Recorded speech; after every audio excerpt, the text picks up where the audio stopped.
we're going to go ahead and get started with our evening tonight. But before we do that, we're going to have a word of prayer, and then we will have the Pledge of Allegiance, and then we'll get started officially with our program tonight, okay? Let's pray. Father, we thank you for, again, another day. Thank you for your grace. Thank you for mercy. Lord, we pray your blessing to be in this place, to be upon your people. We pray your blessing upon every family. We pray for those who have lost loved ones. We pray your peace be with them.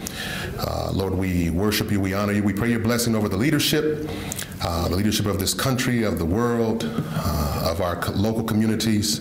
We thank you, Lord, for bringing us here safe, and we pray, Lord, that you would return us home safely as well. Father, we love and honor you. We give you praise and glory in Jesus' name. Amen. Amen. And now the Pledge of Allegiance, please. Hal, if you could start us out, sir. I pledge allegiance to the flag of the United States of America and to the republic for which it stands, one nation, under God, indivisible, with liberty and justice for all. All right, thank you very much. Again, I want to welcome each and every one of you here tonight. Again, there's food on the back table for whatever's left. We certainly wanted to make for sure that we were hospitable to you all tonight. So please feel free to slide back anytime and grab yourselves slices of pizza, whatever, or something to drink. This is something that is obviously footed by the Michigan Republican Party. So let me share this with you real quick. When I received the call from my dear friend, Mr. Wayne Bradley, who I will introduce here in just a second, that the Michigan Republican Party wanted to do something here in Calhoun County, I just simply said, how can I help, or what can I do to help? And so at that point, then I continued to contact our Madam Chairman, or Chairwoman, should I say, Jeannie, and then we kind of went from there. It was very short notice. I do apologize for that, but I knew that my loved ones in Calhoun County would not let us down, that we would come out and have open and honest conversation around some of the hot topics that we are dealing with throughout the state, and maybe even here in the local community. So tonight's going to be kind of an open format. It's going to be open forum. We'll kind of throw out a couple of different things that are going on from a legislative standpoint, but then it's certainly open to other issues or concerns that we may be dealing with as well as a local community. And so we do not want to, I guess, keep that off the table at all. So without further ado, I'm going to have my dear friend, Mr. Wayne Bradley, come on up. He's with the Michigan GOP from the east side of the state, and I'll let him kind of introduce himself a little bit more and talk about the events tonight. So let's give him a round of applause. Thank you, everybody. Again, my name is Wayne Bradley. I am the State Director of African American Engagement for the Michigan Republican Party. To kind of give you some background, I've been in the office now, it's been over 4 years. I originally came in under the Reince Priebus Growth and Opportunity Program after the 2012 election, when we had this big autopsy report, and it basically came out to the fact that we needed to grow our party. We needed to have more young people, just need to be more diverse in what we were doing. So the idea was that they brought me in Michigan. They brought in different folks in North Carolina, Florida, all the battleground states. The reason why Michigan was picked is because, one, we were known as more of a purple state, but because we were such a strong party organizationally at that time, and there was a personal relationship between Chairman Priebus and Chairman Shostak at the time, Michigan got some of the same resources to create, and we are the only state party, and I love to brag about this. It's not me, but our state party, the commitment. We are the only state party that has an outreach, an actual office that's been open year-round for the last 4 years. Rand Paul came in and opened that office with me in December of 2013. And so what we've done is, it's never easy. Obviously, I'm in Detroit, but what we've tried to do is try to have an impact, a footprint in Detroit and in other urban areas throughout Michigan. And so what I'm doing here tonight is I want to talk to you and see how we can further that mission, expand our party, in Calhoun County, and see what we can do to bring more people into the fold. You would be surprised in terms of, I think I talked to Jeannie just a minute ago, we said we want to be able to say that the Michigan Republican Party is not the enemy of urban areas throughout the state of Michigan. And the best way you can do that is by extending an open hand, extending and welcoming people. I feel very welcomed here. I just want to say that. Everyone that's come up to me seems very interested in what we're trying to do. And to me, that is, in other states, we just did not have that. I am the only person left from the Growth and Opportunity Program that started in 2013. I'm the only person now. We have some success stories. We had a young man that was in Cincinnati that was part of the program, and he just won for city council in Cincinnati. And it was because of the grassroots and the groundwork that he had put in this position. When I walk into different areas in the Detroit area now, it's no different than if they're one of their local elected officials walks in. Though they might not agree with me on everything, they respected the fact that I'm there and I'm listening to the same concerns. And I think that starts off the conversation. You can't expect, when you go to different places and communities that they don't trust Republicans or they don't think that we're concerned, the first thing you can do to change that notion is to be there and to listen. And not just say, okay, well, these guys are a bunch of liberals in this room, and I don't want to hear it. There are some legitimate concerns of what people have, and what we need to do is listen, identify those things, and come up with solutions. Free market solutions, limited government solutions, Republican solutions that will work for these communities. The reason why that's not shared a lot now is because it's simply there has not been enough messengers. Terrence is here in Calhoun County. We have Troy rolling over in Benton Harbor. We have, obviously, I'm sure people here know Linda Lee Tarver in Lansing. So we have folks on the ground, but it has to be consistent, and they have to know that they can call Terrence, or they can call me, they can call Jeannie, they can call anyone in this room if you're willing to have that relationship. I didn't get recruited to the Republican Party by a black person. I just want people to understand that.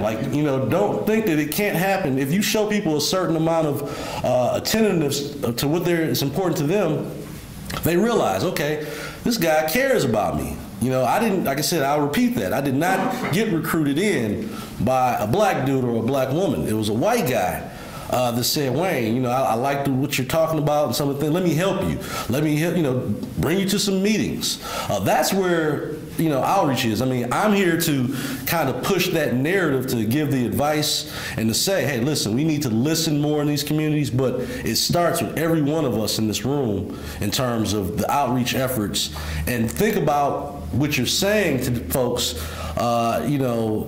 to make sure it's inviting, to make sure it's somebody that says, you know what, I wouldn't mind going to the next meeting with this gentleman or this lady, because I can tell they're in tune with some of the things that we're trying, what's important to me. And so a big part of today's meeting is really more about kind of just exchanging ideas. If people have questions, because it might be something that you're not comfortable with bringing. In these tough times politically, the racial barrier has been. They've been trying. The media is trying to put that out there, and some people in this room might not be comfortable having that conversation out of fear of someone's going to blow me off, or maybe you don't agree with the way it's being portrayed in the media, and you're already defensive. Like, you shouldn't feel like you're a racist because you go talk to somebody and have to explain that. What it should be is an open policy to listen on both sides, and I guess that's a big part of what I've done is that I've gone places, and I know I've been to NAACP meetings, I've been to Urban League meetings, I've been to Michigan Black Chamber meetings, and there are people in that room that are offended by me being in the room just because I'm a black Republican. They don't understand it, and so what it comes down to is I start talking about issues. That's a key, is that, okay, so like right now, people are mad at Trump, a lot of liberals or whatnot, but the first thing I'm asking them right now, so do you like getting more money in your paycheck? Who's going to tell you no, right? And so, and this is an issue, again, in urban areas when we start talking about the violence and all these different things that are going on, and people are trying to make it harder now for you to protect yourself. With these gun rights, regulations and things they're calling for.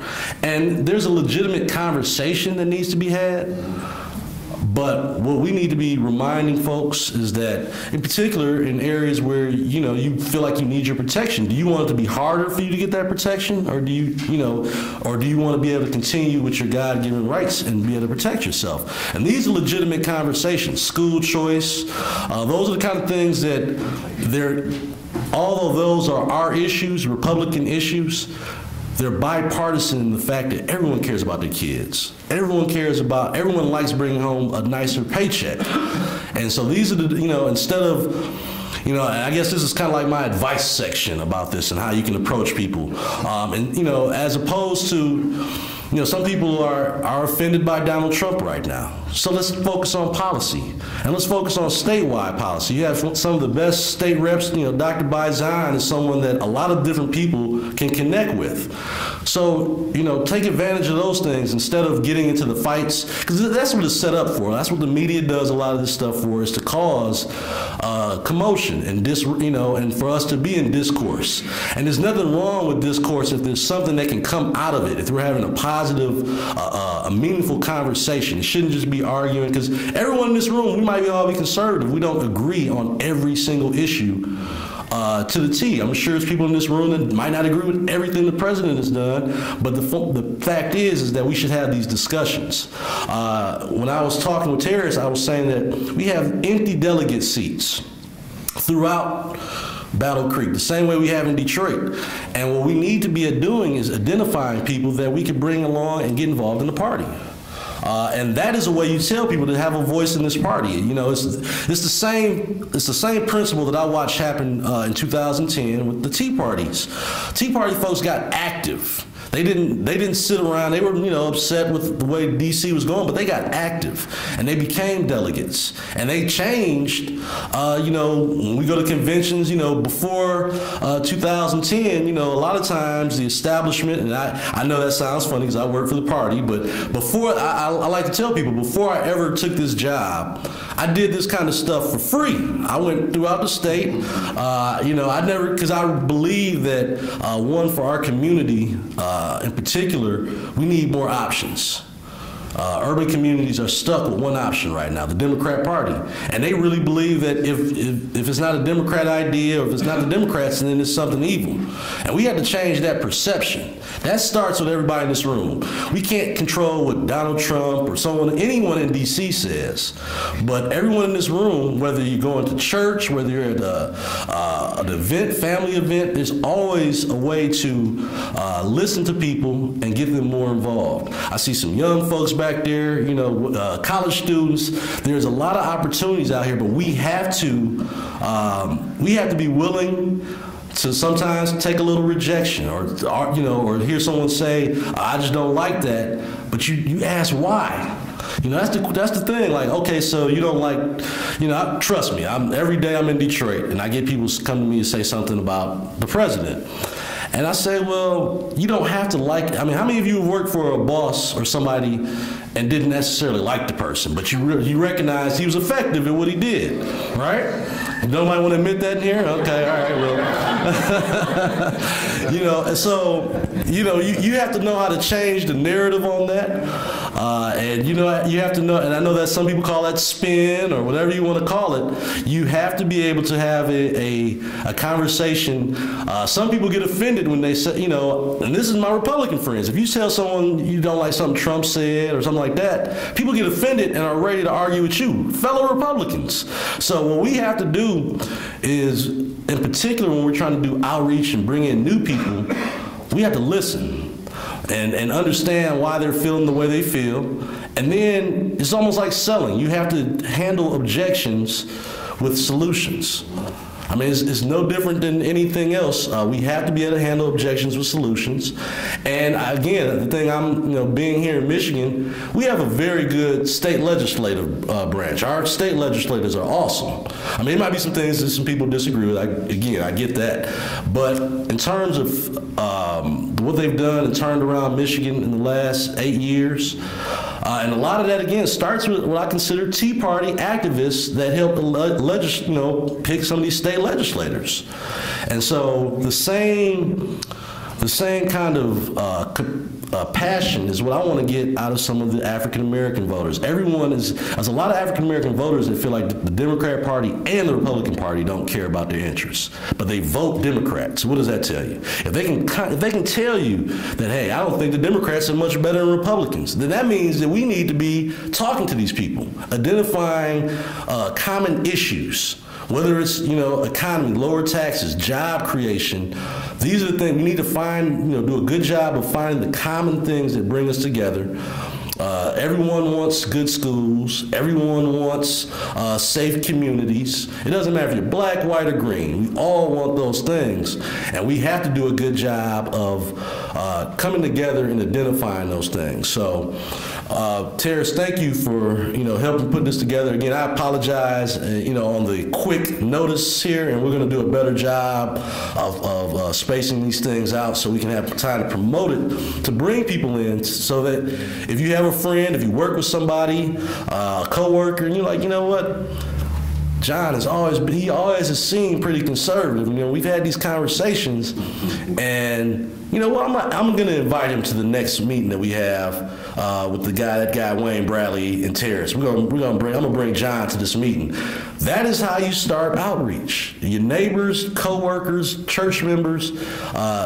Don't be discouraged, and because you might hear somebody say something bad about a Republican. That's okay. Start the conversation.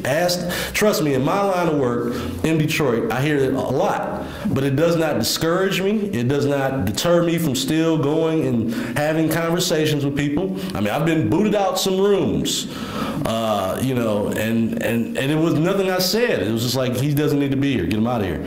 And so everyone in the room, I put the onus on everyone to think of a person that you've talked with, and it doesn't have to be a black person either. I'm making clear to you here, outreach is outreach in my book, okay? But in terms of growing our party, you got family members that are younger. These are all the things that we want to add to our party. Listen to people. A lot of times, conservatives, we know a lot. We know a lot. We know what we want out of our government. We know how we want things to function. But sometimes we need to listen to people that have the potential to be conservatives, to be Republicans, and try to get them more involved. So that's been my experience in Detroit. We've had 2 different election cycles, as you can imagine. After 2016, after the president won, there were more people mad about that. But then now times, we've gone through a year, and really the biggest thing that I can hang my hat on is saying that you might not like everything, but he's kept his word. The things that he said he was going to do, he's working to do those things. And no one should complain about having more money in their paychecks. And so those are the kind of issues we need to, just regular common sense conversations with folks that I encourage people to have. And that's kind of a big point of what we're here for tonight. I want to kind of open the floor a little bit if anybody might have questions. What do you want to talk about in terms of that? And we were here also to kind of bring up some of the local legislative issues that have caught the attention of urban voters across the state, and whether we're dealing with the driver responsibility fees, which a lot of people don't understand the roadblock that puts up for a lot of folks in terms of being able to go get a job. I mean, a lot of people, you take it for granted if you have your driver's license. A lot of people don't even think about I go get my license every couple of years, get it renewed, and that's it. But in certain areas, you get a ticket and you can't afford the ticket, can't afford to pay the ticket, so then you get a fine, and then you get your license taken away from you. And now you can't go to you can't get a job, or if you go to a job now, you got to rely on public transportation, which is not necessarily all that good. And in certain areas, they won't even hire you because the public transportation is so bad that they don't consider you a reliable employee. So those are the kind of things that to me, those are great selling points as we go into 2018, because the Republicans are the ones that are getting rid of these kind of things. It was bipartisan cooperation, but Republicans at the end of the day are the ones getting this stuff done. And that's what I want to encourage people to do, is have the conversations about things that matter on a day-to-day basis. And paychecks, your driver's license, job training, what are we doing to improve that for Michigan? And what are Republicans doing? I think is a good conversation to have. Yes. I mean, I just want to say thank you from the Calhoun County Republican Party to the state party. I have been incredibly impressed in the way this state party leadership has made a commitment to not forget our counties. When we say we want help with outreach, my goodness, 3 days later, Wayne Bradley. Well, there's no question about that. And from that standpoint, Ron Weiser has been committed. And really, I've been, like I said, I've been blessed because I've been under 3 administrations. Most in the political world, you don't last through 3 administrations. And I've made it through 3, and there are differences in every one of the chairmen and how they approach it, but it's always still been something that we recognize, in particular for statewide elections.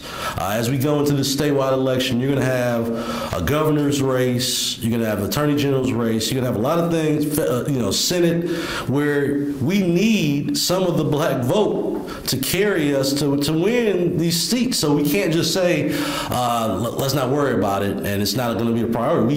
If we want to win and don't give seats back to Gretchen Whitmer, in particular for something like that, we need to make sure that we have a good relationship with the black community where people are comfortable to vote for whoever our candidates are. And I think that with my job, I've made sure that all of our candidates that are running for either governor, attorney general, they've all been to, the Detroit office. They've all done some kind of activities down there to familiarize themselves, because I've been in the room with just our candidates and maybe a mega pastor, for example, and they'll ask a question that none of us in this room would ask our candidates. You see what I mean? In terms of thinking in terms of a statewide appeal. I won't give out the candidate's name or anything like that, but a certain pastor in Detroit asked a candidate, it's hard for me to not to blurt names or anything, but he asked him, what about my child, and what about the Healthy Kid program in Michigan? Now, the candidate kind of just blew it off like, well, that's something Obama put together, and, I don't care. He didn't say that to that extent, but he just basically blew it off as something, hey, that's Obama's problem. I didn't create that. The pastor looked at him and said, well, I'm in one of the poorest neighborhoods in Detroit. These parents rely on, so what happens is there is a solution to it. Now that person's gonna have to go back to the table and figure that solution out. But that's the whole point, is that if he doesn't ask that question now in February, Bankley Thompson or some media person, when they're having a debate between the Republican and the Democrat, they're gonna ask that question and they won't be prepared. They would not, they'll just sit there, or saying it's Obama's plan, and that's not going to be a good enough answer in a general election. In a primary, that might sell, but in a general election, for some of these candidates, that's not going to work. Anybody else? Questions? Yes, sir. And actually, I have a question for Terrace. Terrace, what do you see as the biggest impediment that would bring the African American community to vote Republican around here, not just generally around Michigan or emphasizing on Detroit? I'm not. No, that's good. That's good. But I mean, just because you know me, Terrace, I work in Battle Creek all the time, and my job is to try and encourage all people, including especially African Americans, women, minorities, who may have voted for Trump in the election, maybe were teetering on the edge, who didn't like Hillary Clinton either. My biggest question would be, what do you think that we should do as State Party to, work around Battle Creek to bring out the black vote? Well, that's a good question. I think Wayne kind of touched on it earlier when he talked about not being afraid to just engage. Let me share with you this. I told my former superintendent, Dr. Linda Hicks, of Battle Creek Public Schools, one time I told her, I said, Dr. Hicks, I said, it's all about relationship. And handling the issues, like Wayne was talking about, handling the issues that mean something to these people. You know, for example, here in Calhoun County, I'm proud of the fact that we talk about rebranding. That's always been my motto anyway, since I've been with the party, is to rebrand ourselves into where we go where they don't expect us to go. We do what they don't expect us to do. For example, since when have you saw that Calhoun County GOP shows up at a Juneteenth event and have a booth? Since when have you saw, not only were we there with a booth, we were on stage donating money to some local youth to help them go to a national competition on the East Coast. Hadn't happened before. Another thing that we've done is we did a back to school event for Battle Creek Public Schools over at Dudley Elementary School, right here in Calhoun County. We were the only ones there, thank goodness, but we were the only ones there. We gave away free materials, free school materials to like 100 kids. So my point is saying all that, the way that you do it is you just build a relationship. One of the things that I did with Representative Bison, when I first went to Lansing with him, and this was January,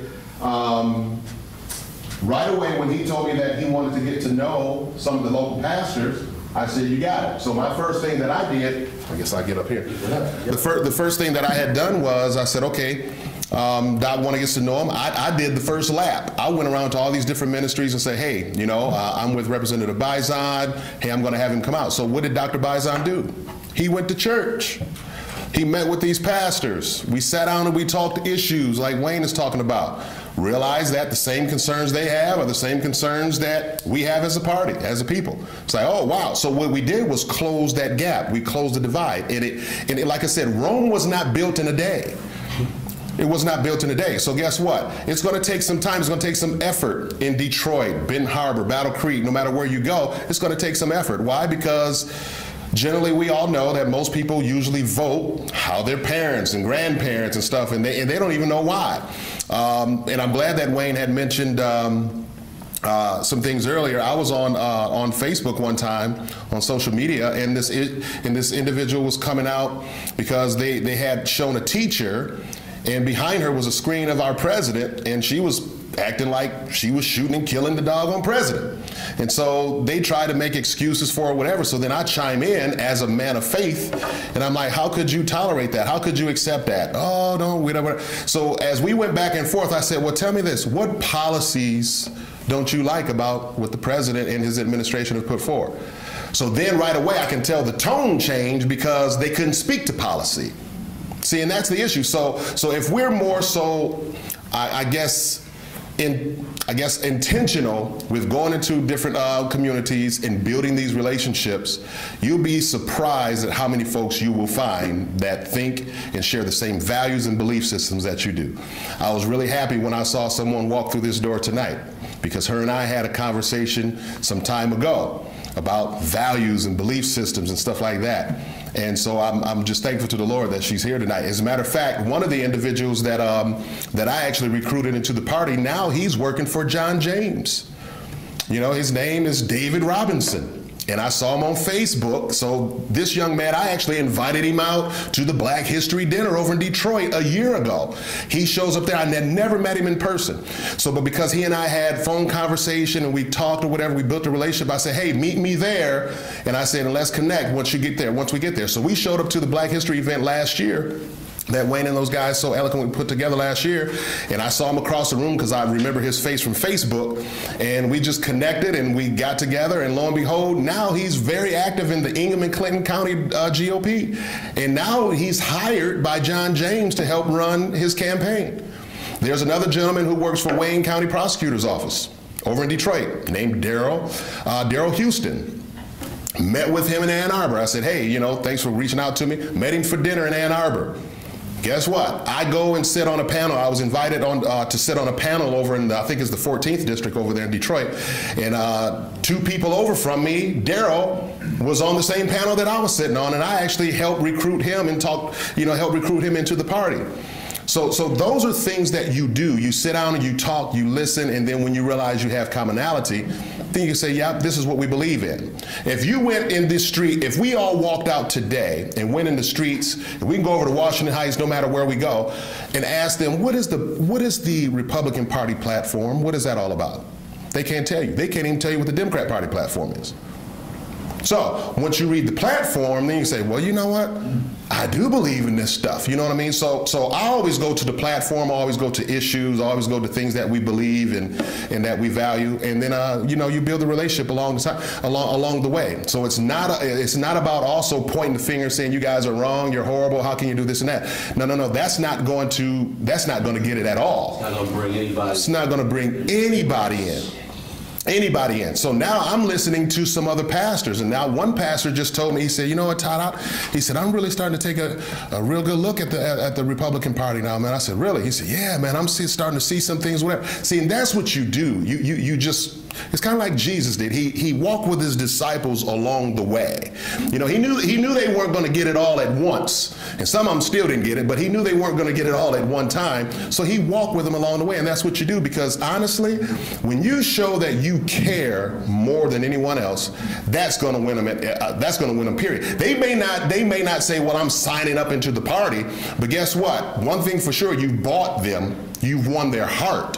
And that to me is more important. So one thing that I did with Representative Bizon is I told Dr. Bizon, I said, listen, you may not get people that will come out and say they're going to vote for you, but we want to make it certainly darn hard for them to vote against you, because you went and you built those relationships. So now folks in Albion love him. I mean, he's over there at a tree lighting ceremony and stuff like that, and I mean, he's getting invited to stuff. As a matter of fact, the local pastor, I went to a service here at a local ministry, and I get to the event, and they had dinner and everything, and Dr. Bizon's at the head table, I'm out in the crowd. I'm like, how does this work? You know what I mean? And I'm the one that actually introduced him, but I was cool with that because, again, it lets me know he's built that relationship. Now that pastor calls him friend. And that's the God's honest truth. He said, you know what? Bizon is my friend. So how did we get there?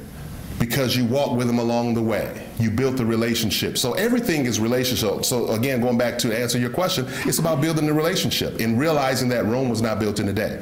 When you start talking about the issues and concerns and things that we have, I guarantee you people can meet with you on that. And again, we can't be afraid to just be visible, to show up. Show up where they don't expect you to. Be a blessing to someone that don't expect you to be a blessing to. And I guarantee you, and they don't even have to know that where you stand politically, just the fact that you reached out to them, and then over time, then they'll get it. But for the most part, it's just about building relationships, you guys. I literally actually was able to turn a lot of my family over to vote Republican for the first time in their life. I mean, down the whole thing. Now, I couldn't get them to vote for President Trump, but locally, all you local guys and females in this room, I guarantee you got a vote from a whole lot of folks in my family that had never voted that way before. Why? Because I had relationship, and they trusted my judgment. And that's really what it's about. You know, and it's not about, again, pointing fingers and telling people how wrong they are. No one likes to feel that way about you telling them how wrong and horrible of a people they are.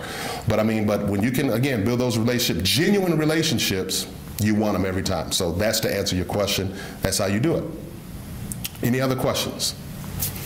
Now, one of the things that, a couple of things that Wayne and I had talked about, he mentioned the driver responsibility fees and that legislation, stuff like that. I know we wanted to kind of touch on that a little bit. Another piece of legislation that we talked about, we had conversation about, was the shared parenting, some shared parenting legislation.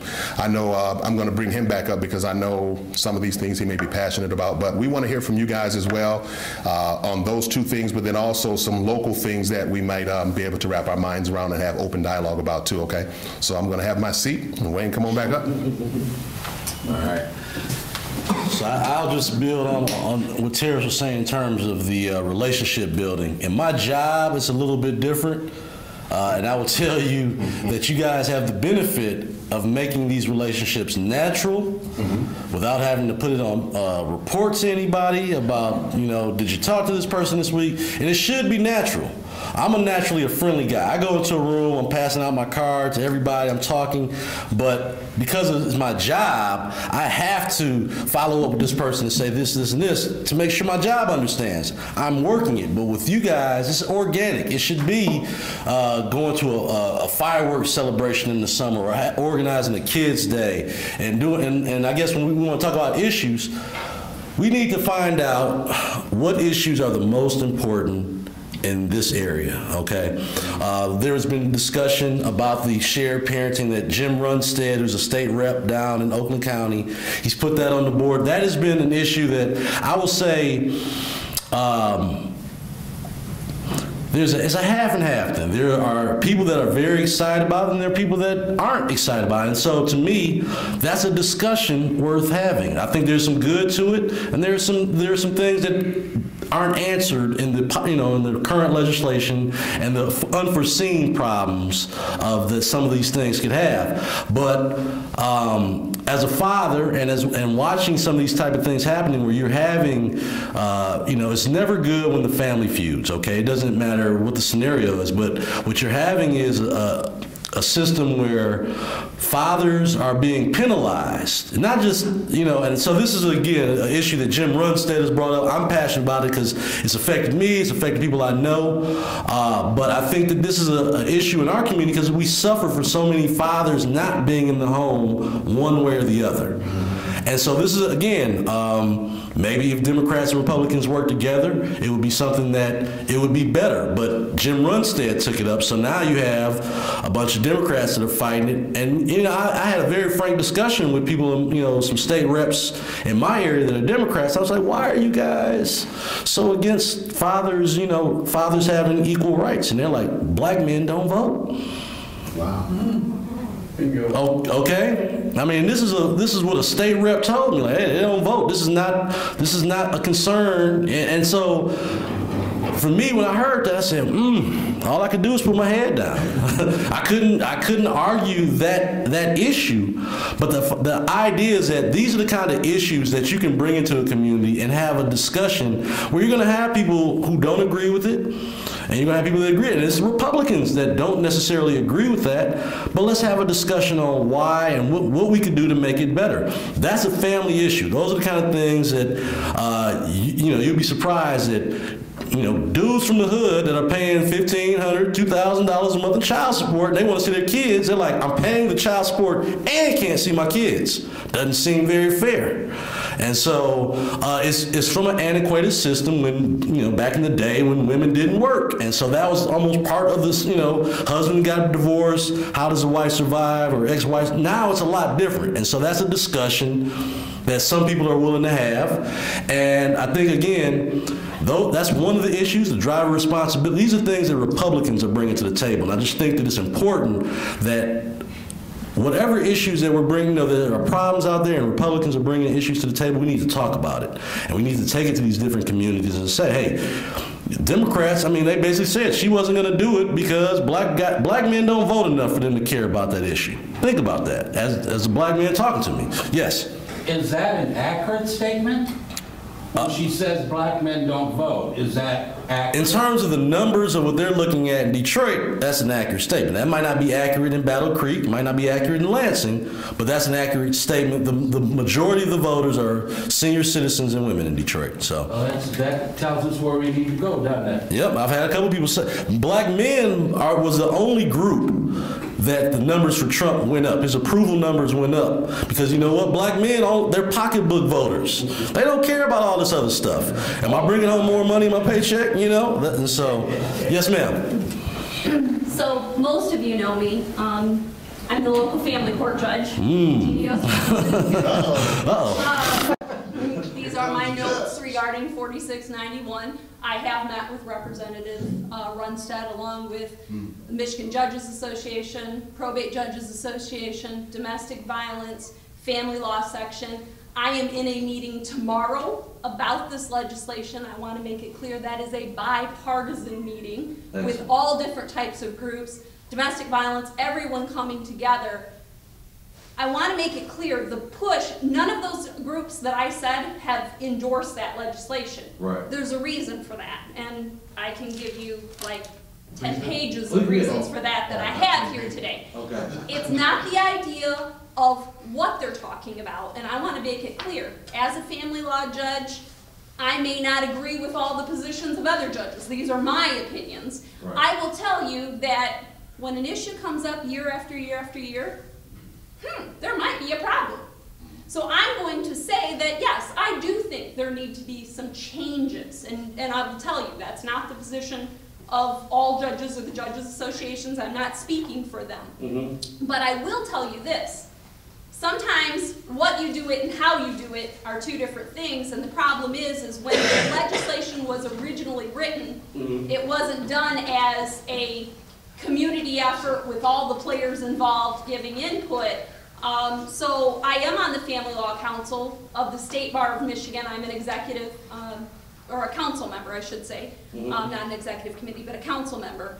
And so they have voted to say, okay, let's recognize there's a problem, and let's put forth some alternatives. Right. And so again, that committee is meeting tomorrow. Are we gonna come up with something perfect that everyone agrees on? Probably not, but it's a start. And one of the problems is when we've had meetings, there has been the, well, we'll get back to you and we'll give you more information. And frankly, that hasn't been forthcoming, so people are taking it upon themselves, and I've seen multiple different drafts from different groups, and one of them I went, I could never support that, and another one I looked at and went, okay, this is a good start. Okay. So there's a lot of information, but I want to make it clear, part of the problem is when we're talking about things like this, we have to have accurate statistics, which I've heard a lot of bad statistics going out. We have to have good information. We can't, so to speak, throw the baby out with the bathwater. We have to make sure that, I mean, we have 40 years of law. If you try to redo that, can you imagine the litigation costs to your general person if all of a sudden everything that you do is going to go to the Court of Appeals? You know, the problem is it sounds like a great idea on its face, and I will tell you there are some good things about it, but there are also some very bad things about the way that things are written. If anybody wants to talk to me about it, I have tons of information. I'm happy to share my opinions with you about what I think, what changes I need to make. I am trying to make changes in our own system locally with how we do things, and I work hard to make them on a state system. I go to meetings, I spend my weekend time, take time away from my babies to make sure that I'm out there working on this stuff. So I'm happy to give that feedback to you, but I want to be careful when we're talking about things. A lot of times we will use inflammatory statements like, black men don't vote. Well, I can tell you. Well, this is from the state rep. This what I'm trying to tell you is the committee that I'm working with, it's not Democrat or Republican. It's family law attorneys, family law judges that truly care about this stuff working. And when you've got the entire State Bar of Michigan family law section saying, this isn't working, and you've got all the judges saying, and when I say all, I mean as organizations, saying, this isn't working, you have to take a step back and take a look at it and say, okay, what is it? Because all these people aren't going against their clients' best interests. Right. You know, you're talking about attorneys that care about their clients and they want to win the case. Right. So they're gonna go for it. So I just wanted to say that I think this is an issue that can be bipartisan, that we can make some good positive changes that I do think people should speak out about. I just think we have to be careful how we do it and make sure that what we're doing isn't hurting our kids. Because I don't think anybody wants to do that. So What was that bill number? 4691. House bill. That's the House bill. And I will tell you that the proposal is to not, currently is to not support 4691, but to support a redraft of the current bill to include and fix some of the concerns that are being had. For example, you know, we talk about the historic, and everybody knows that, yeah, there's been problems over the years, and people, I mean, you went from Leave It to Beaver on TV, There you go. you know, to what we have today. I don't think anybody wants to deny that, you know, it used to be dad went to work, you know, mom stayed home, took care of the kids. Times have changed, but that being said, the statistics have also changed.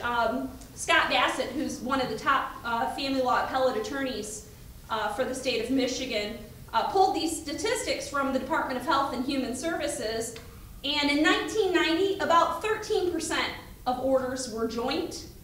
By 2015, it had gotten to 44%. Now, the problem with those statistics is they also include all the orders that the Department of Health and Human Services mandates for paternity, and a lot of times those are default orders, absent fathers, And when I say absent fathers, I mean situations where they serve by alternative service. They don't even really know where the person is. Wow. You know, maybe there's some other things that we need to dig into and figure out. And one of the things you said is people paying child support and people having parenting time. Frankly, there is a huge difference between a paycheck and being a parent. Anybody can write a check. It takes a lot more to be a parent, and we need to get people on board to be both, and the way to do that is from day one, have involvement, because if you have parents involved from day one, they stay involved. So the earlier we get in and get these things done, I will tell you that, you know, in my experience, the majority of the parents in front of me settle.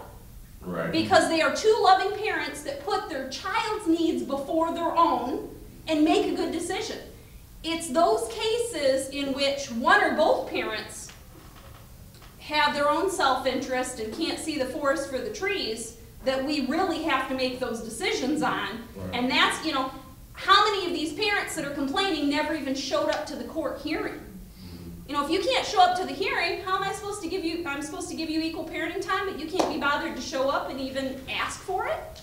Those are problems. So there's a lot, and again, I don't want to take up any more time, but I did want to be here tonight to answer those questions because I have been heavily involved with this since day one, and it is my full intention to work with anyone who wants to make a difference for families and children in our state. Amen. Thank you. Thank you so much. As you can see, you would be a great resource to bring to other meetings and have these discussions. And I think that's what side of the issue on is better. Like you said, it's good to have the facts, and it's good to have, you know, personal experiences of people will bring in the emotions of it, but the facts are what's important. So I definitely appreciate that, and thank you for attending this evening's meeting. All right, let's see. Yes, sir. Following up with yours, why is there a presumption of joint custody from the start, and if not, why wouldn't there be? Like, why wouldn't parents be considered equal right from the start until one's considered unfair? They are under the law. That's what I mean. I don't know. They're supposed to be, okay? The argument is that, you know, I had Court of Appeals Mary Beth Kelly say it to me best. It's hard to legislate good judges. And I think some of you have heard my solution before. I truly believe we should have a true family division with family judges elected to family law benches. I think that's part of our problem because especially in some of those other counties, you get people on the family law bench applying 40 years of law, and they've never done that kind of case in their entire life.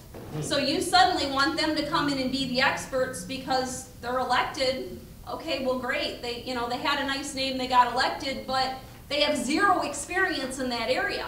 To me, that's a problem. I don't want somebody doing my heart surgery that's never done heart surgery before. Why do I want somebody working on my family law cases that's never done family law before? That seems common sense, but the fact is that's not the system that we currently have set up. That was the intent of the system, but it was never actually implemented. And that's another part that the family law section of the State Bar of Michigan is and will be working on, in my opinion. But that's part of the problem. But again, you start with, we have to advise parents of the right to joint legal custody. If they want joint custody, if they want joint custody and you don't grant it, you have to articulate the reasons on the record why you didn't go with their agreement. It's those cases in which the parties clearly aren't communicating, aren't making decisions, and then you decide what's best for the child. So the problem with the way the bill would be written for parents' rights versus children's rights is it starts dividing the kids like the car or the house. You know, well, who's entitled to what? Well, you can't divide kids by like the car or the house. What if you have a special needs child that's autistic and can't take moving from house to house constantly? Should you move them from house to house anyway? Just because that's what we think we want? No, you should consider what's best for that child, what schedules work, their medical opinions. Two parents that have a highly volatile situation, to the point that, you know, you have death threats. Should you make those two parents try to communicate and work together and make every decision? I mean, there's always going to be those exceptions. There's going to be the domestic violence, there's going to be alcohol, there's going to be drugs, there's going to be mental health. And so those are the things that we need to consider. What is best for the child? You know, I mean, parents, when you have kids, how many of you have kids? Because I can tell you, my life's not my own. My life revolves around my kids and their needs. Well, that's what we expect parents to do. We expect them to be parents and revolve around their children's needs. And if they have special needs, you have to meet those. And kids aren't cookie cutter. You can't assembly line them and say, well, every peg's going to fit in the hole. No, kids are going to be different. So if you remove all discretion and make it a presumption, what you're going to do is you're going to bankrupt the non-offending parent, the parent who's the good parent. If they don't have enough money to fight it, they're just going to have to give in, because even if they're trying to protect their child, they won't have enough money to litigate.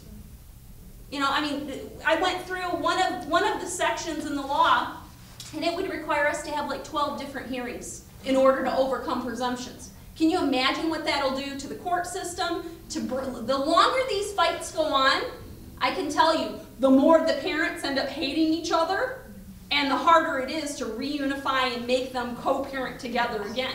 So the real solution, again, is getting to it quick, getting quick decisions, getting things done quickly. The new legislation that we're working on, and I'm not saying that that's going to go forward, but the idea is to remove the term custody and make it parenting time.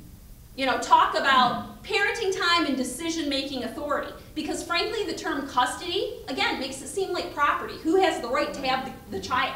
No, it should be about, hey, let's talk about what your schedule's going to be.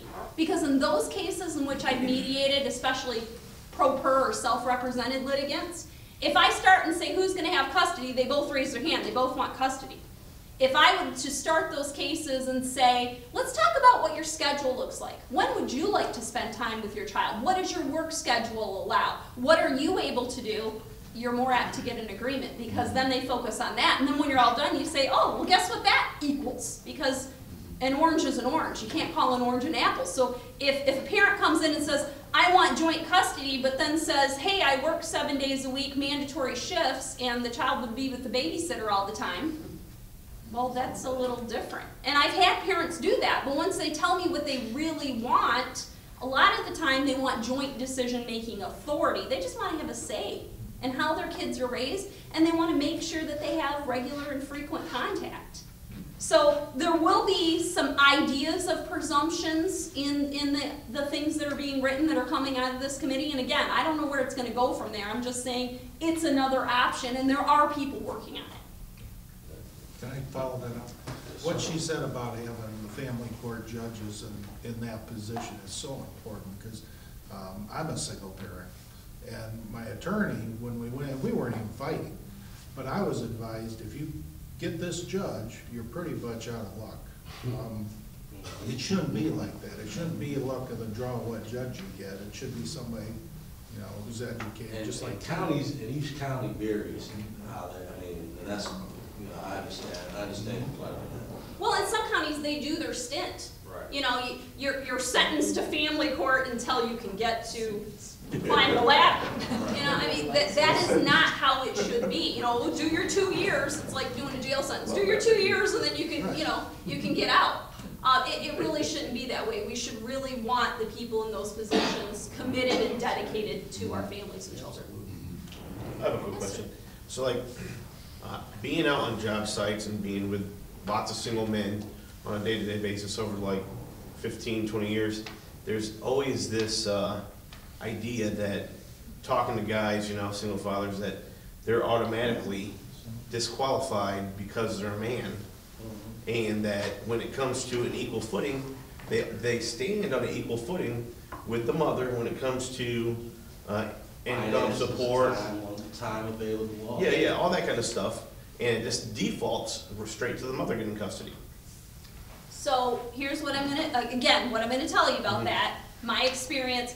I'm not gonna speak for Judge Kirkham, you know, he's not here, I believe he's actually out of town, which is probably why he's not here, but he actually produced his stats not long ago. I haven't checked my stats personally. My gut tells me that I've actually decided more in one direction than another. I don't like to pull my stats because I kind of feel like if you start pulling stats, then you pay too much attention to them.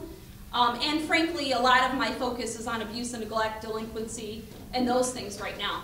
But I can tell you when Judge Kirkham pulled his stats, he clearly did not have a preference for females. His stats proved that that's not the direction he was going. And while I think you can, you can find probably a judge, I gave you, the stats from the Department of Health and Human Services, which includes the default orders against fathers, and 44%, they haven't come out with the new stats yet, but as of 2015, 44% were joint custody. You can't argue with those stats. So when there's those presumptions, when people say those things to me, my first question is, if you want equal parenting time, have you been an equal parent? Are you doing the same things that the other parent's doing? Because I'll tell you what, my husband's at home right now with my girls.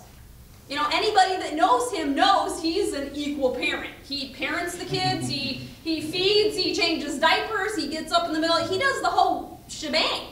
He is clearly an equal parent, and there's no way I could ever say he wasn't an equal parent. But, you got to step up to the plate.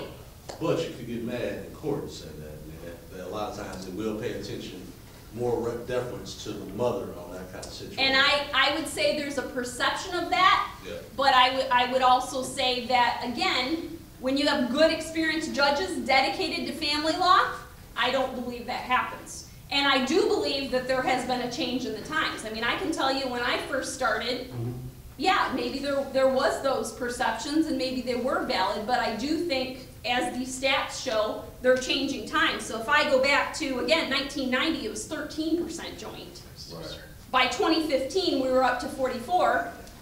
What changed that? Changes in the bench, changes in attitudes towards fathers, moving things ahead. So I think, I do think there are some changes. Am I going to deny that there's any problems? No, that's why I'm working on the committee to try and change things, because I do think there's things we could do better. But you have to ask those people, have you went to court? Have you asked for your rights? What have you done? Did you go forward? I mean, I know there's dads in this room that have custody of their kids. So something worked. And it's during these time periods that we're talking about. And I've granted custody to fathers quite a bit. When they come in, but again, a lot of the decisions we don't even decide because the parents come to an agreement. We're talking about that small portion of the cases that we actually have to look at two parents and say, you can't see the forest for the trees, you can't agree that the sky is blue, so I'm going to have to tell you what to do with your kids. And frankly, that's how I start my cases. I look at parents and say, either you can make a decision, or I as a stranger can listen to you argue, and I will tell you what to do with your children. Most people decide they want to say, well, I don't want people telling me what to do with my kids, and I don't want to tell other people, but I will if I have to. So this, as you can see, these are one of the kind of issues that literally we can have probably hours. Yeah, we could, and I'm sorry, I won't. No, I'll be quiet now. I don't know. I'm not discouraging that at all, because I think, like I said, this is an issue that it's not really a color issue. This is a community issue. Dads, moms. It was just the point was when I asked a state rep from Detroit why they didn't. And this is a female state rep. She just basically, I don't know if she was just kind of blowing me off about that or what, because it was, again, Jim Runstead put the bill up. So if you get a Republican that puts the bill up, you're going to have some Democrat in Detroit that just said, oh, they're just trying to destroy the whole system, so I appreciate exactly everything you're saying this evening and adding some, like you said, facts to that. Thank you as well, sir. Dr. Beisheim, welcome, sir. Thank you so much. Great to be with you this afternoon. Thank you. I'm sorry I'm late. You're misunderstood. Don't let it happen again. What are some of the other issues that would be more prominent in the black community? Schools, education. I mean, to me, it doesn't matter where you're in Michigan, if you're in the urban areas, everyone's concerned about the quality of the schools, the options they have for the students, trade programs that, like in Detroit, for example, it used to be, trade schools and shops were pretty common. Now it's only one school in Detroit that has, but if you look at Roseville, Warren, and Livonia, and all those places surround Detroit, they still have those programs, okay? Maybe not to even the extent they did 20 years ago, but they still have them available. And so education is a big topic, a big discussion. And job preparedness. Are we even getting ready for the jobs that are available out here? And are we getting the proper training? And so, and another big issue is for African Americans is entrepreneurship and getting access to the small business associate, the loans and things that can help. I have guys right now say, I got a business and I got 2 or 3 people, but if I could get a loan, I can expand it. I can do, they don't, and sometimes for lack of information or knowledge, they might not know where to go on that, but if you have representatives and people who are talking about why it's important to be at this meeting and networking with these right people. I've had guys that have come with me that are involved in real estate and things like that, and they come to some of my meetings, and they meet someone else that's way bigger and better at what they're doing, and they're like, I appreciate Wayne for inviting me to this. So you try to do something that's in it for everyone. If you're going to invite someone out, like I said, make sure it's something that folks care about. And so that's another one. Jobs, job training, schools, safety, in Detroit, and like I said, Jackson, everywhere I go, safety is a big deal. And so I think that if we're addressing it, one is in a proactive way and not condemning the current people that are there, like, well, what do you expect? You're led by a bunch of Democrats.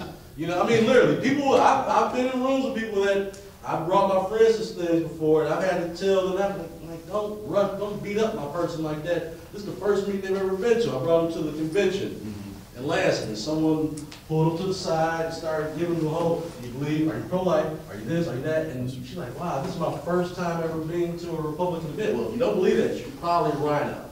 That's right there. They don't even know what a rhino is. You know what I mean? Like they're new to just Republican politics in general, and already someone is breaking down to them what a rhino is. And so I just think that we just have to have what I consider a robust conversation, and bring in our locally elected officials and have them have conversations as well, because a lot of times when I've had things in Detroit, they're like, that's the first time I've ever met my state rep, or that's the first time I've ever met the Attorney General or the Lieutenant Governor or the Secretary of State. I've never met these people in person, and they're like, it's so normal. It's so, that's because you have to put them in a position to meet these folks and to listen. And so, to me, that's a big component. Yes. Wayne, you alluded to it earlier, the Democrats that you talked to and their tendency to want to build the party by using people. Mm-hmm. And here locally, we have a passion to build people using the party. I think that's the core of what Republicanism is. You guys are definitely doing better here in terms of local chapters. I appreciate that, but one of the things that would help us, I think, is if MIGOP or leaders in the Black community who are conservative would sit down with the platform and help us with some bullet points and help us know how the Republican platform serves people in these areas. Help us have those conversation starters, because that's our passion. Right. And I think the big thing is, as long as you have a passion, and if you're doing it in a way that people can see that passion, there might be some nuances in languages we might use, or a slang word, or something that you might use that they don't use. But if they know that your heart is good, and they know that you're constantly saying, hey, come out to this meeting with me. You really ought to listen to Terrence, or you ought to listen to what this person has to say. We've got Dr. Byes out here tonight. He's a great state rep. Bring him out. Bring some folks out. If they can see that, they'll get past some of the small nuances that we all might have communicating with each other, because we don't all communicate the exact same way. I mean, that's just the reality. We're all humans, and we come from different neighborhoods and different communities. But I will definitely work with you on getting you some talking points, some things that maybe you can share social media-wise as well.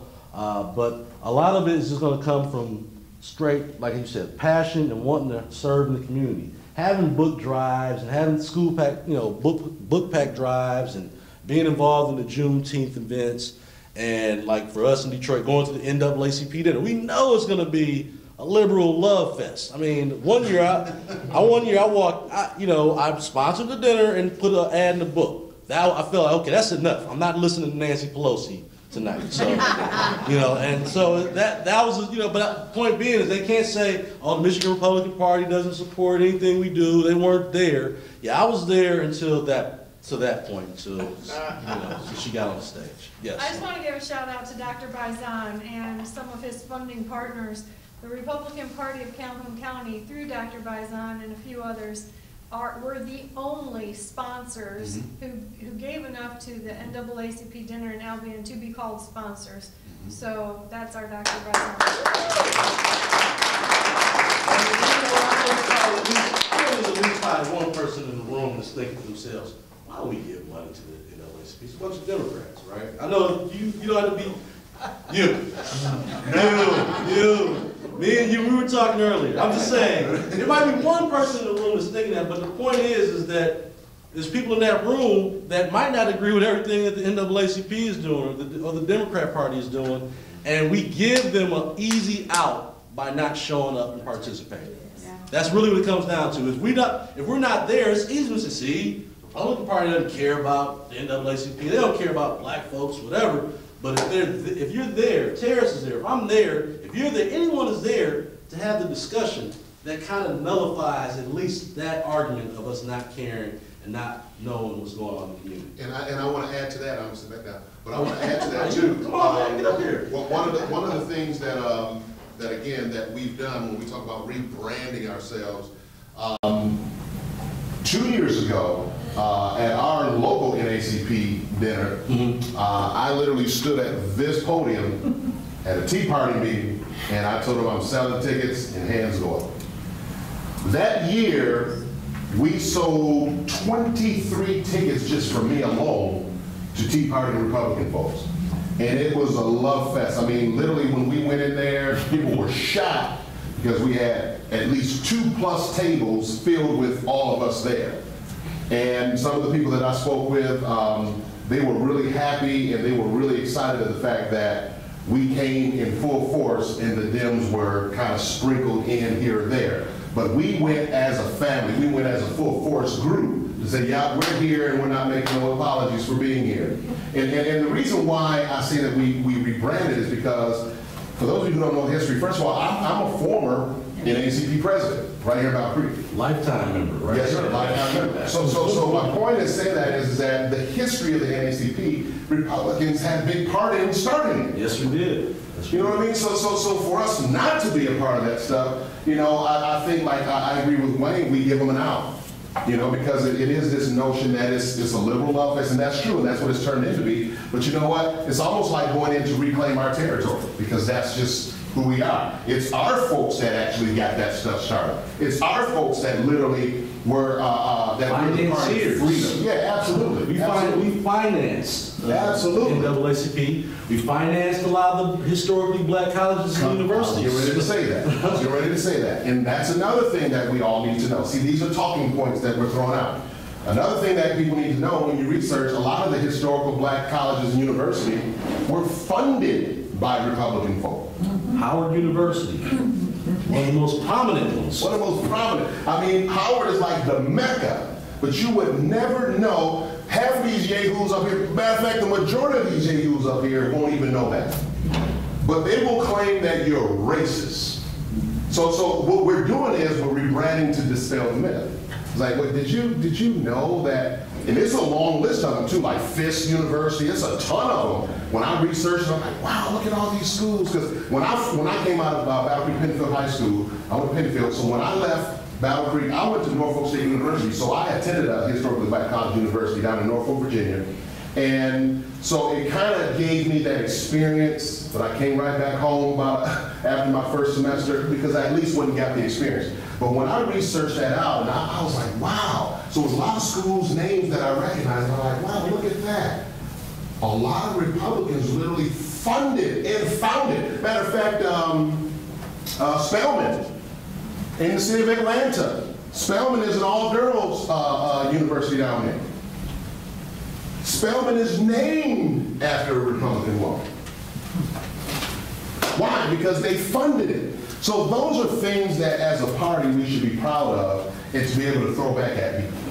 I mean, we don't do enough. We don't do enough for that. to promote. Yeah, I think there's some humbleness in our party, and maybe some risk adverseness as well that mixed in with that prevents us from totally, claiming our glory in our history. Now, there might be some folks that, over the course of time that haven't gone along with the history of our party. We need to bring that back. Absolutely. And it's not a better time. And when we're trying to bring in more folks, there's no way to just, a lot of people know, okay, the Republicans freed the slaves. Yeah, that's not a big deal or anything. But that's what Wayne, it's changed a lot since then. I said, but no, the principles and the things that we believe in have not changed. Now, in every bunch, because I always point out, well, Wayne, there's got to be some racism. I said, it's racist everywhere. That's not a partisan issue. That's actually bipartisan. I would be denying to say that I haven't experienced some things that I wish, I'm going to talk to my friend again after this and talk, I don't think he said that right, okay? But at the same time, I feel like a lot of times his heart is good, he just doesn't know how to put it out there the right way, and I'll give this one as a freebie, because you probably don't mean to buy it if you ever walk up to one of your fellow black Republicans when you tell them, I wish more of them were like you. Now that might not, to me, I know what he's saying. I get what he's saying, but when people hear that, from that's one of those notes that you don't want to do, okay? I'm just telling you that, because I'm patient. I'm a very patient man, and I know, I've been involved in politics, so I know how to kind of design, whatever. Let me tell them about that a little bit later about that. But what you want to do is just open the lines of communication, like I said, know the history, know the facts. And it dispels a lot of that. And people can't say that you're not there if you're there. If you're at these local meetings. That's true. It seems here it's more active. Quickly as we got all these folks in this room here, I got to think that on a weekend when it's nice and warm, we can go out and mobilize and go get some folks more involved in this party. We have empty seats, empty delegate seats throughout this neighborhood right here. How hard would it be to get 10 people as we knock doors and say, hey, and they say, you know what, I'm kind of interested. Well, I'm thinking about getting more involved. I tell you what, you have a voice in this party. And that's the one thing I tell people on the whole delegate thing is I can say, look, this gives you a voice on the ground floor. You get to choose who's going to be your lieutenant governor, your attorney general, and it blows my mind. We have empty seats in Detroit. Now I won't go to the NAACP and say let's do this together and build delegates, because they'll just either two things will happen. Either they'll vote in the most liberal person every time just to throw us off, or they'll vote for the worst person to try to get us in a jam come a general election. So you have to kind of pick and choose where you can get your resources from. But there's nothing we can do to go up in the urban communities. Just empty seats, empty delegate seats. It would make our jobs a lot easier getting elected. If we could consistently go to some of our black churches. What I've done over the years is I've had barbershop talks. Okay? For the black man, that's our country club. We don't all go to that's the black man's country club, it's a barbershop. And so, you can have, a couple barbershops I went to, they literally, on Saturdays, they'll shut down at 3 or 4 o'clock, and then we'll have another whole hour of just talking politics, and having discussions. And so, I think take advantage of all these different places, and again, you don't have to feel like, I can't go into this place or I can't have this conversation. You go into the barbershop by yourself. They're gonna respect you just for coming in there and saying, whoa, this guy believes in what he believes in, and he's having an intelligent conversation with me about it, and they'll respect it. And you'll be welcome back there. You'll be one of the brothers. Come on back. You see what I mean? And that's the kind of reception you get when you're delivering a message that's passionate. Yeah, you. So, the whole point is that there's churches, trying to identify the churches in the area. I would say Google some of these pastors and see what they're involved. You can actually find out who they support. I'm not going to tell you to go digging everybody's information, but you can. And you ought to know who your friends are. And build those relationships. This doesn't have to be overnight. Like for me, when I go into these neighborhoods, it's not because I'm with the party. I'm always, not only good to meet you, can you sign this delegate form? Or can I get you to guarantee you're gonna come to this next meeting? You guys don't have to do that. You have a choice to make it more personable and making these phone calls, because my job is to come here and give you guys some insight on that, and then you do it. Because I can't be here, I can't be in Jackson, I can't be everywhere. But the idea is that we have these conversations and we know some of the best ways to, to start the conversations. Anything else? Yes, sir. You're talking about Juneteenth. Mm-hmm. This is a financial planning document. Last year, the Democratic Party gave $150. Republican Party gave $50. So just information that want to support it like the Democratic Party does. You know what the target is now. We can step it up a little bit, Yeah. right? So, I mean, and to me, that's the biggest thing is you never give them an opportunity to say, we don't care, we're not there, and continue talking about issues that matter to people here locally. Safety in Battle Creek might not be as high on the priority list as it is in Detroit. It might not be the same challenges, okay? Oh, it's close. It's close. So, I mean, the whole point being is that those are issues that everyone that cares about these things. And so we just have to be able to communicate in a way that they understand that we care. And you'll see that people will want to, come to these meetings. I mean, I think about that all the time, how I got recruited to get involved in the party. And I said, well, it wasn't some cool black dude like myself that came in and said, hey, Wayne, you join the party. It was Paul Wellday. Now, if anyone in this room knows Paul Wellday, he was one of the guys, he was a Jack Kemp type of Republican. He worked for Jack Kemp, and that's been like the guy I looked up to in terms of Republicans. That's who I model myself, try to, carry myself in the way that Jack Kemp did. Now, nowadays, Jack Kemp, I don't know if he would have, he might get the boot by some people's standards, but he was still a good Republican. And a good quarterback. And a great quarterback. And so, to me, everyone in this room has the ability to do what Paul did. You just have to want to do it. And I guess that's my thing. If you want to do it, if there's an opportunity, identify your opportunities. You don't have to be everyone at one time. If you know someone that works in your job, or if you know someone that, you go to your favorite store, you see the guy every time, you want to say something about him. He keeps his little vinyl picture right above the cash register. Whatever the cat scenario is, have the conversation. Don't be scared to, and identify issues. And then if it's something you're not sure of, or if you don't want to, offend that person, call Terrence. Call me and say, Wayne, I was thinking about bringing this up. Well, how does this sound? And if it sounds good, I'm like, go for it. And if I'm like, oh, no, don't say it like that. Maybe we can say it this way. And it delivers the same message. So those are the things that I would definitely, I'm here for that. I got cards for everybody here. But again, I want to thank you for coming out on short notice, too. And Dr. Bison, are you going to speak at all here today? We got to, come on. No, thank you so much for all that you have done. I think that we have opportunity within our black community to expand the tent that we sit under. There are a lot of people who are conservative black folk. They're religious. They would agree with our pro-life stance. They would agree with our conservative values. And yet, we bypass them, and we need to reach out to them. And I think that this is very, very important. And exactly how you do it, I'm uncertain as to how we do it, And everybody has their own methods. I'm sure that we do. I am so frustrated that we do not do better than we do in Albion, which I think over there, the NAACP goes out of their way to disrespect Terrace as president of our chapter out here. And Art Kale is here. He's been active with that community for a long time, and he knows that community. Art, do you have suggestions or recommendations? Well, actually, I had my hand up, but Terrace didn't recognize me.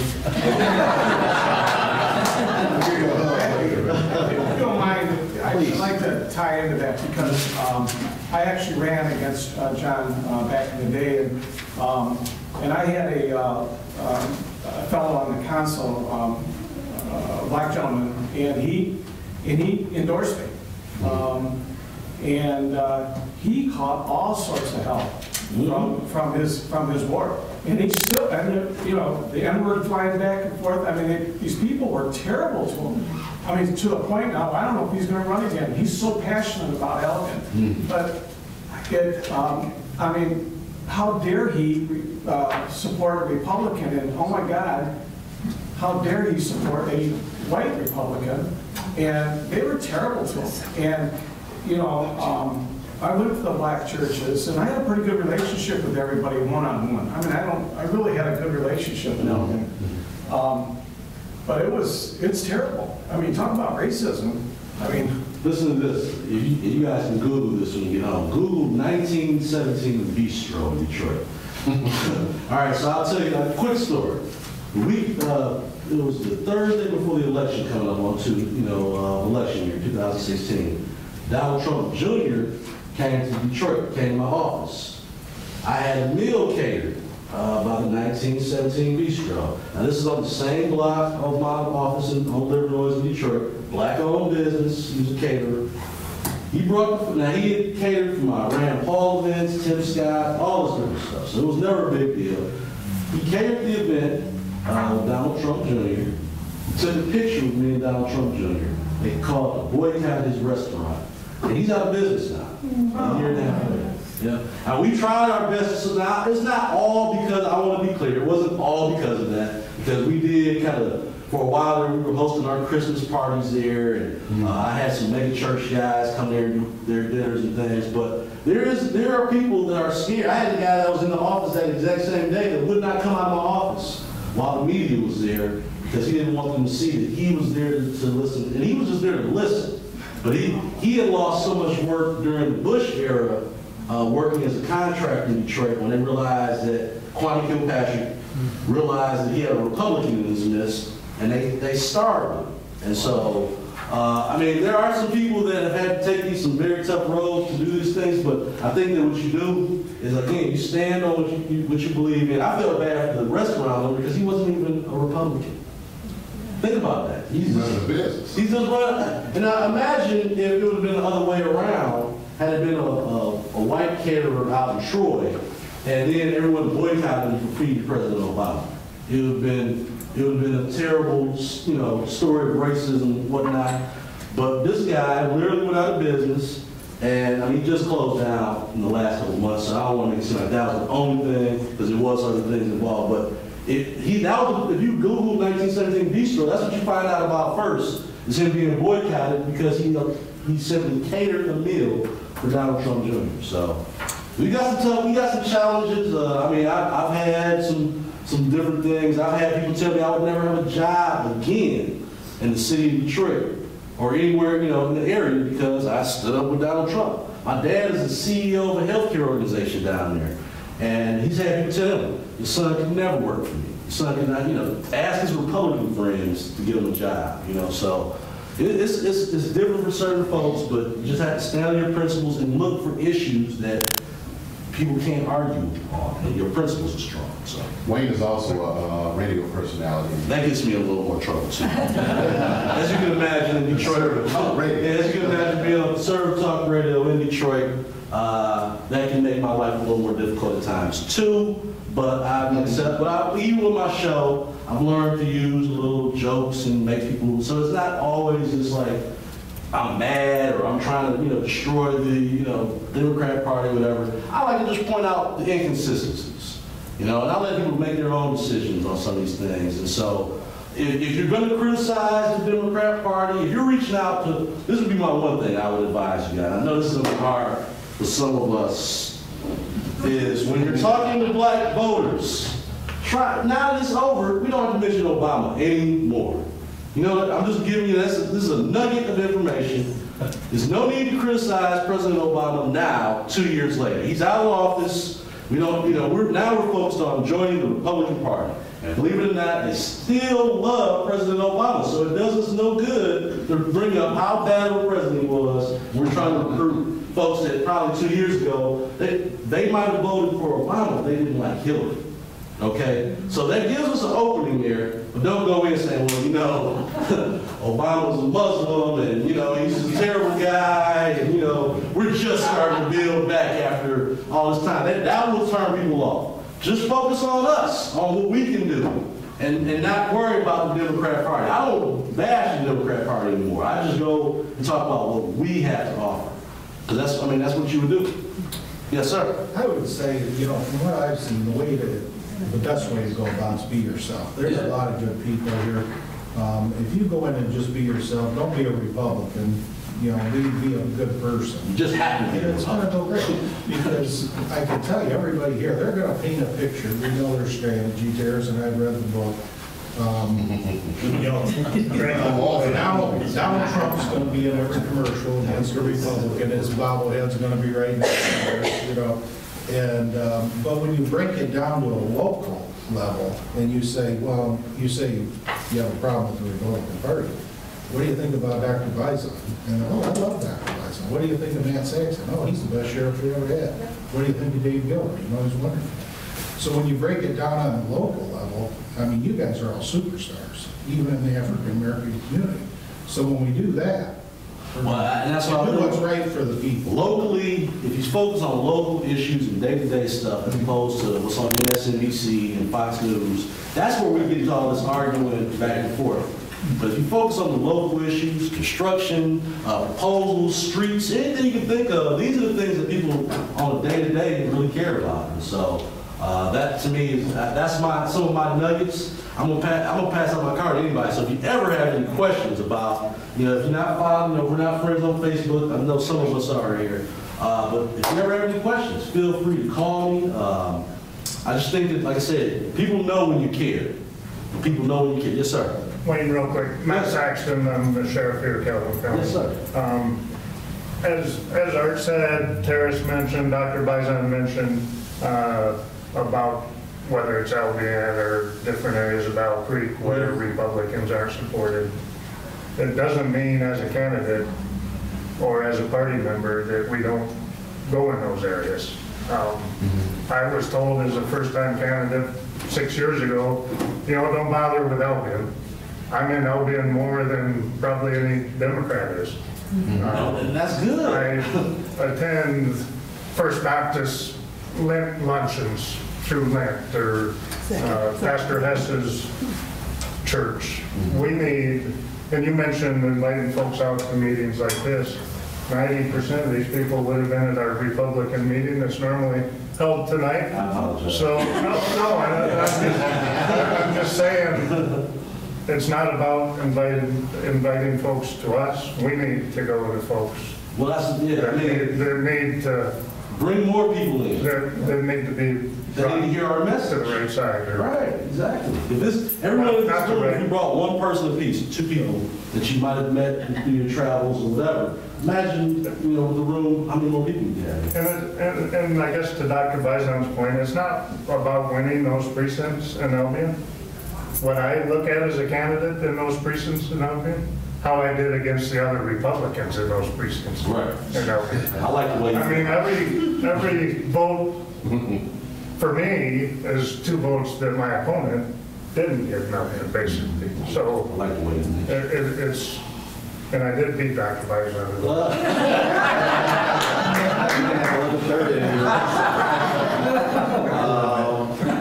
I just wanted to make one more point.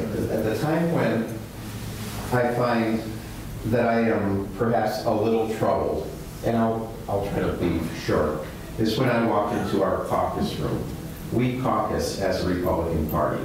We walk into this very nice room, 63 of us crammed in there, and the predominance of the people that I see sitting in those seats are old white guys in that room. We have some younger people. We have young ladies who are finally beginning to join us in that caucus room. There is not a single black member in that caucus room right now. And I can't believe that we don't know someone who might be able to run and be successful. Cheers time. Cheers time.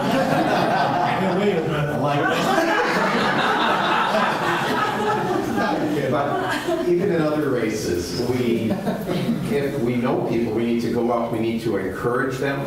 We need to say, hey, why don't you do this? You can do this. would be more than happy to mentor you, would be more than happy to support you. And I think that is very, very different than the message that Terrace got when he was running in our primary area or on the other side of the house, you know. And I don't know why we haven't publicized that message more and extended the welcome even more than what we have. But I think that we have opportunity, and I would encourage all of you to look around and see if you can't find someone so that we, as Tara says, find that chocolate chip to initially start getting our party more diverse. We have to expand the limits of our party if we are going to be successful. And I think that our message is important, our message of conservatism, our message of work, our message of belief in God, our message of faith in life. All of these are extremely, in my mind, important, and I think that it will also resonate through multiple populations. We have a gentleman, and I'll throw his name out, named Troy Rowland. He welcomed me with open arms over in the Benton Harbor area, Berrien County, when I was actually on the on that side of the state. Well, actually this side of the state, but you know, over in Benton Harbor. He met with me for breakfast. He took me to a really nice place there in Benton Harbor. We had breakfast, then we went to the Berrien County GOP Executive Committee meeting, and they introduced me. I got a chance to get up to speed. Fred Upton was there, all these people were there. But now Troy Rowling is running. He's running over there in that area. Currently held by Rep. Masada. My understanding, she's going to actually be going into potentially looking at a Senate seat. I guess Rep. Shulka is no longer considering that seat, but Troy Rowling has an absolute great chance. Matter of fact, he and her both had a primary. And my understanding, it was a very close primary between the two. And as a matter of fact, Wayne from the east side of the state was the one that actually connected me to Troy Rowling over there, a great man. And so we hooked up, we called each other, and that's how everything started. So he's running, he's in need of our support to actually getting him to, I mean, obviously he's raising funds now and stuff like that to be a solid candidate, but he has a very good chance at holding that seat, and then we could add a chocolate chip to the group, right, into the caucus. So again, remember that name, Troy Rowling. He's running, he's going to need donations, he's going to need our support. I'm actually going to try to connect up with him. Wayne's going to connect up with him as well. We'll go back over to the Benton Harbor area and see what we can do to really help Troy hold that seat, because it is a Republican seat now, held by a Republican now, so we want to hold that seat as well, but want to put Troy in that seat. And that's Pusholka's seat? Pusholka's seat? Yes. Yes. This whole seat now held by Kim Lasada. Yeah. Kim is going to have a primary in the Senate because Dave Pagel, one of the other representatives who is term limited, will be running for that seat as well. So they're going to have some choices out there. I know that we should be out here 10 minutes ago. Yeah, we're good. 20 minutes from now.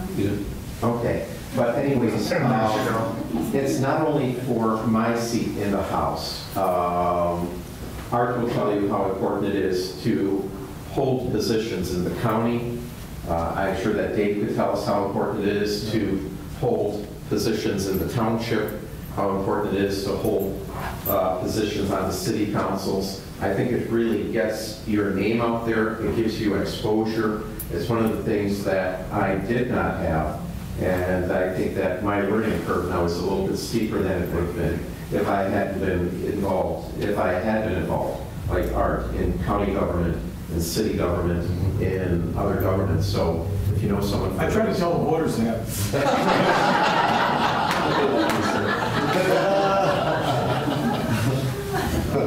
Yes, sir. Hey, Wayne, if I could, and for those of you who don't know me, I'm the regional field director from the Michigan Republican Party.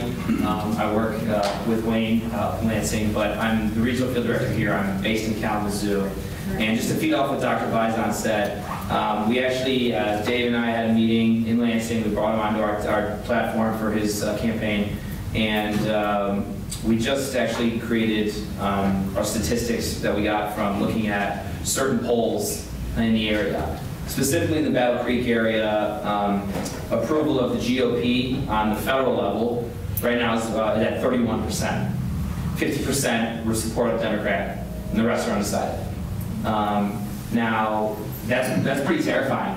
Not just for me because, you know, Battle Creek is a huge part of my region and it would reflect poorly if, you know, we lost by 20 points. But also because, you know, everyone keeps saying, oh, we need to get involved, we need to work together, we need this, we need that. But, you know, talk is cheap. And I'm not accusing anyone of being that way. But my point is, you know, it's almost March and the election is coming up very fast. The weather's getting nice out, so we actually can put some boots on the ground and start doing work. And it's never too early to start. There's work to be done, and there's an incredible amount of it. But I want to thank Dr. Bison for giving me a little lead-in for a little plug that says, you know, I live here in the region. I live in the 6th Congressional. My life, my work, my job is the 6th Congressional District. And it doesn't end with Fred Upton. It goes down to county commissioners, city drain commissioners, whoever's running for elected office. My job is to help you get elected. So, you know, talk to Wayne. I mean, he's an incredibly valuable source of information. Talk to Terrace, so is he. Talk to Jeannie, but also, you know, please feel free to talk to me as well. Because, like I said, I live, you know, 25 minutes away in Kalamazoo. So. And Eric, you would love to see all these people again on March 10th at 9 o'clock in our. Oh yeah. So March 10th in Calhoun, off Tower Road, where the executive committee meeting for the Calhoun GOP is. We're having something called a Republican Leadership Initiative. Essentially, it's an hour and a half kind of community seminar like this, where we open it up and we have a discussion and kind of engage with community issues. But also, it doubles as a training seminar on our technology platform and our campaign strategy for 2018, and we cater it to Battle Creek. So obviously, all the ideas that were bounced around in this forum tonight about engaging communities that, you know, appear to be Republican or Democratic strongholds, like in Albion, you know, these are things that will be discussed. Yeah, so that's on the 10th. That'll be next Saturday. It'll be unfortunately run by me and my ugly mug. 10 to noon. 10 to noon. 10 to noon. But yeah, it's at the Calhoun GOP. It's 7100 Tower Road. And I extend the invitation to all of you. So. Anyone who will be knocking on doors, which is most of the people in this room, Wayne, are either office holders or are running for office, or I think that's just about 90%, and the rest of us will be knocking doors for the other 90.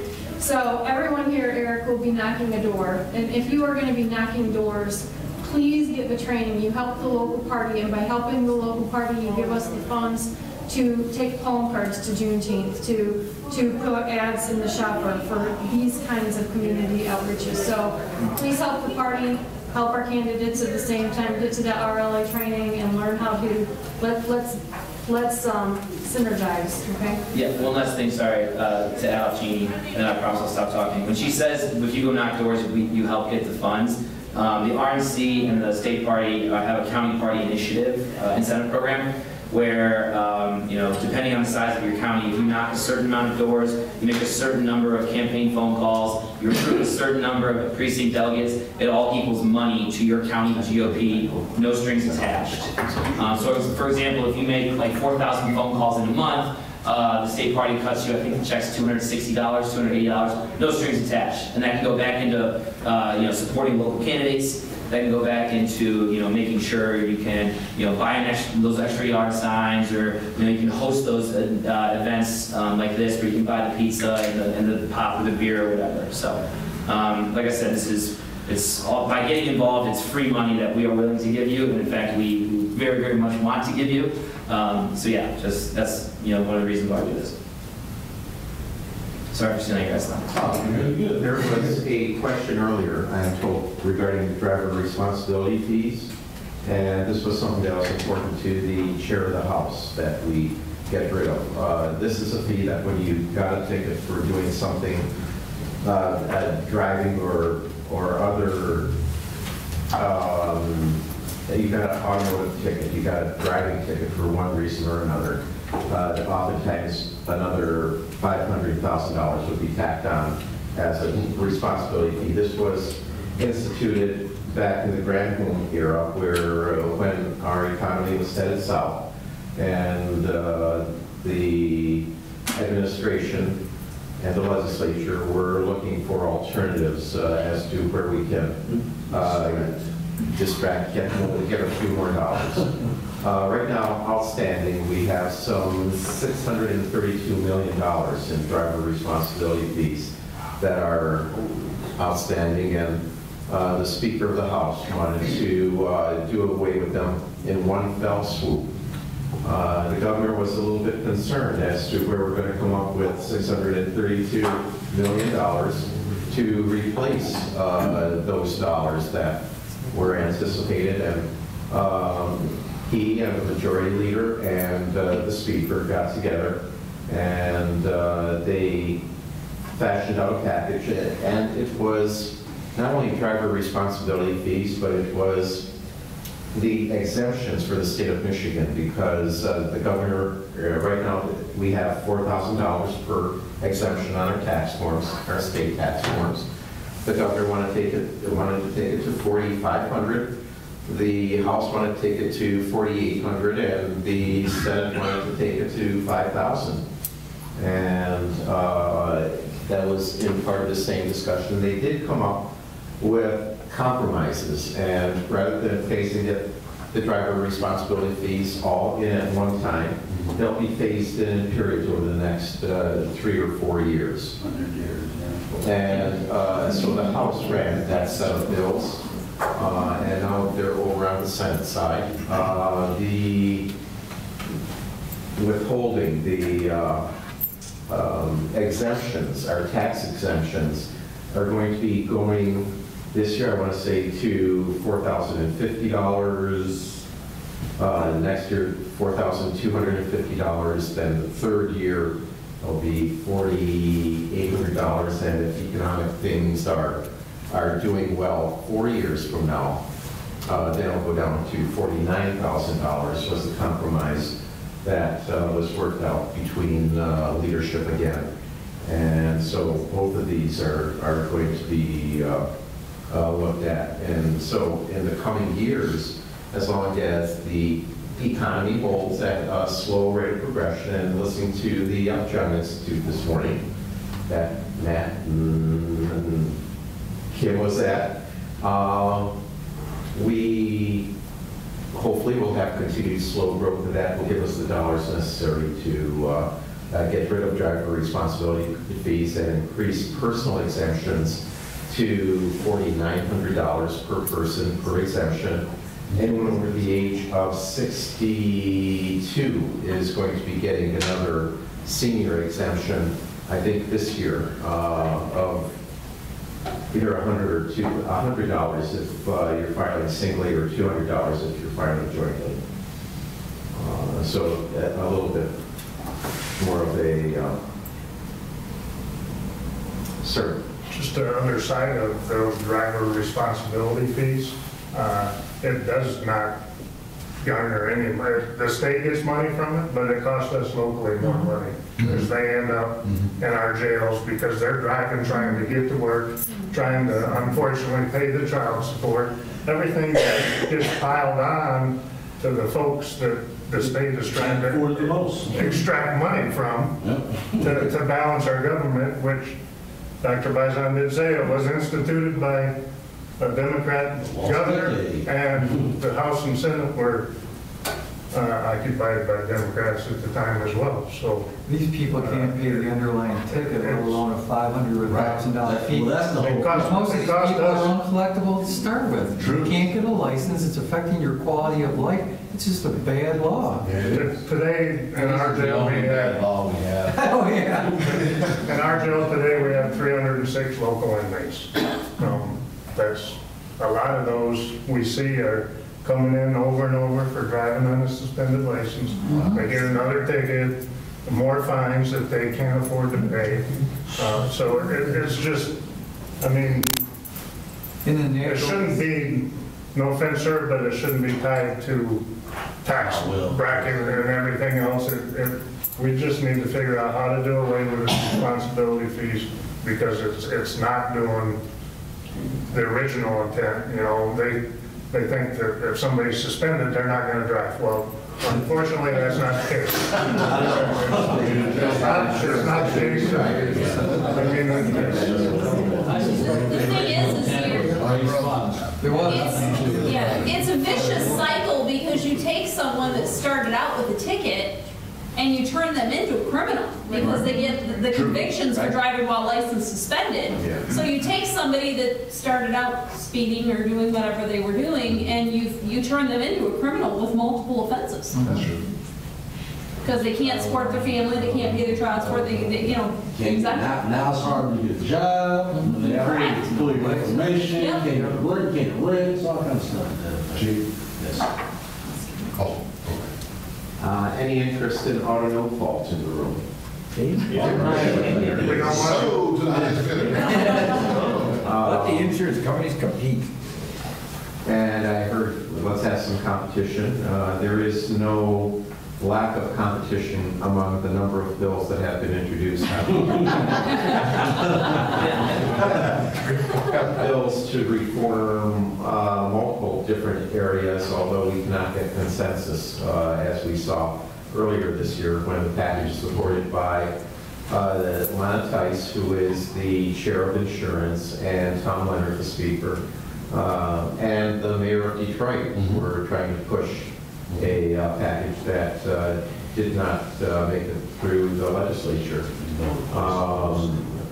About 2-3 weeks ago, we had a series of bills that were introduced to return us to a full tort state, to completely do away with auto no fault for future accidents, preserving the auto no fault for anyone who had been previously injured over the past 30 or 40 years, however long we've had it.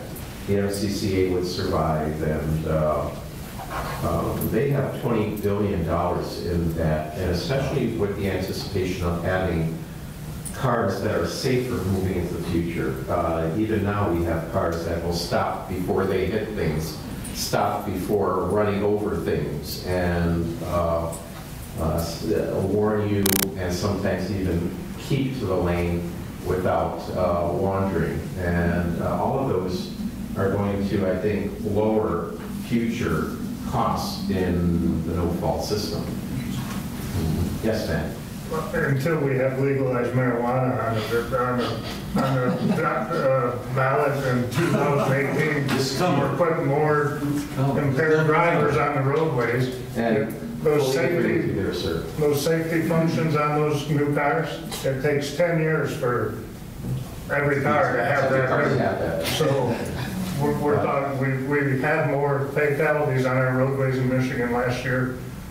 We were going down, and now we're going back up since medical marijuana. And I wish those folks that need it medically can get their medicine, but we need to make sure they're not driving while they're on their medicine. Fair enough.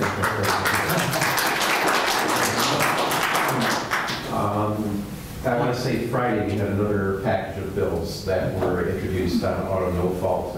These deal with choice. I haven't read through those bills, as again, I'm not exactly sure I know what they contain, but it would give a choice to people if they don't want to have insurance, then they don't have insurance, and they are covered, that they would not be covered by auto no fault policies, and hopefully that lets some of the other, I'm not sure what that would do with the signed claims. I presume that would get rid of the signed claims, but I didn't see anything about assigned claims. Assigned claims is where claims go if someone who doesn't have insurance is in an automotive accident, and in my mind that's costly. In my mind, if people want the auto no fault coverage, they ought to pay the couple dollars it would be to get into the assigned claims arena, so that would expand the base of those paying into the auto no fault system, and we'll see where it goes. I sat down with Lana Tice, the chair of insurance, the other day. We spent a couple of hours because in order to get meaningful relief, in my mind, we're going to have comprehensive repair of the no fault statute. We have dozens of bills, and it'll tweak a little bit here and a little bit there. I think a fraud authority is important. I think that we have to start enforcing the laws and ask people who buy insurance for 10 days to turn in the plate after the 10-day period of time, so that goes back to the state, and they are driving, encourage them to participate. We have to do something about the rates, and that means we are going to have some limits on the payout. We, in my mind, cannot continue having unlimited benefits in this program because it's simply too expensive. And I think that those who go to sign things need to participate in the process as well. But isn't one of the biggest, what do you say, pools of money in the state is this catastrophic loss? MCCA. Well, if it's too expensive, how come we got so much money in there? Yeah. That is. It seems like it's a mutually exclusive. It covers the anticipated injuries of all the people who have been previously injured for the next 70 years, is what it's designed to do. You know, Dr. Vazan, when I was a young guy and got my first driver's license, there was no mandate for insurance on a vehicle. Okay? It was up to you. If you wanted to buy insurance on your vehicle, you could. There was a lot of us guys that went out and bought a car for $100, put legal plates on it, and drove it back and forth to school or back and forth to work. The whole idea, in my mind, of having to pay several $1,000s a year for car insurance to drive a $1,000 vehicle it's outlandish. It's downright stupid.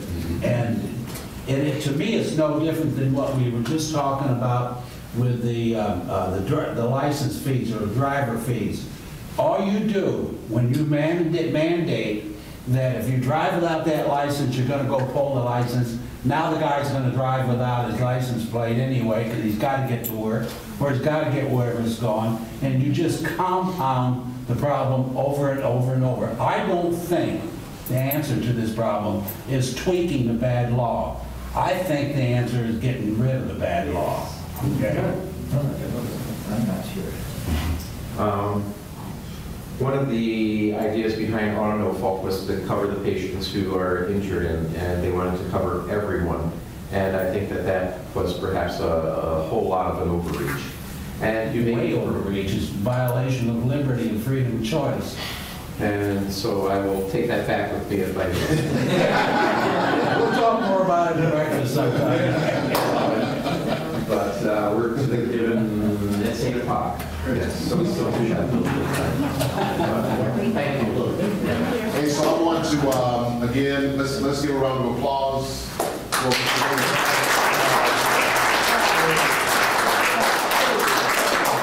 just so that way Wayne knows who's in the room. Let's go ahead and introduce ourselves. Yes, sir. Dan Busher. And what do you do? Chief Assistant Prosecutor. All right, yes. Judge Yost Johnson, Family Division. Wonderful. Yes, sir. I'm Dr. Brad Street, a concerned citizen. There we go. Yes, sir. Cal, Village Manager of Holder Strong. All right, yes. David Gover, County Prosecutor. You really hate the Eckford Township Clerk, and also I work in the County Clerk's Office. Nice. My name is Charles Strings, and I'm the intern at Michigan Health Department. Wonderful. Eric Mitchell, Regional Field Director for the Michigan Republican Party. Yes. Monique White, and I work for Calhoun County Health Department. Nice. Tracy Tomac, Senior Partner of Tomac and Podolsky. Jan Vanlin, just retired business owner. Dave Vanlin, retired. There we go. Janice Gallup, concerned citizen. There we go. Al Longman, concerned citizen. Yes. Tea Party dude. Tea Party dude. I'm Jeannie Birchfield. I'm the chair of the Calhoun County Republican Party. Larry Skelton, Penfield Township trustee. Dave Morgan, Penfield Township Supervisor and candidate for the 62nd District. I'm Jake Eva, Vice Chair of Calhoun County Republican Party. Matt Saxton, Calhoun County Sheriff, and I'm not retired, but I'm tired. Matt Miller, I'm a employee of his. I work for the Calhoun County Sheriff's Department. He's a sergeant that helps run our jail here and does a great job at that.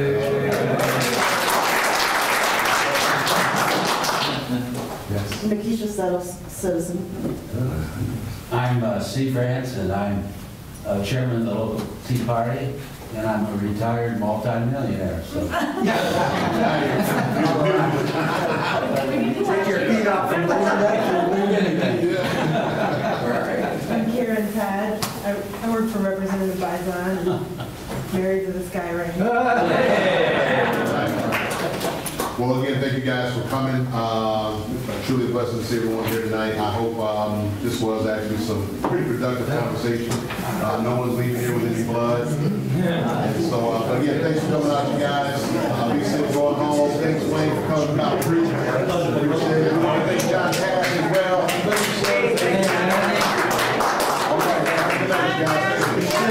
Thanks for coming over, sir. Academy Award.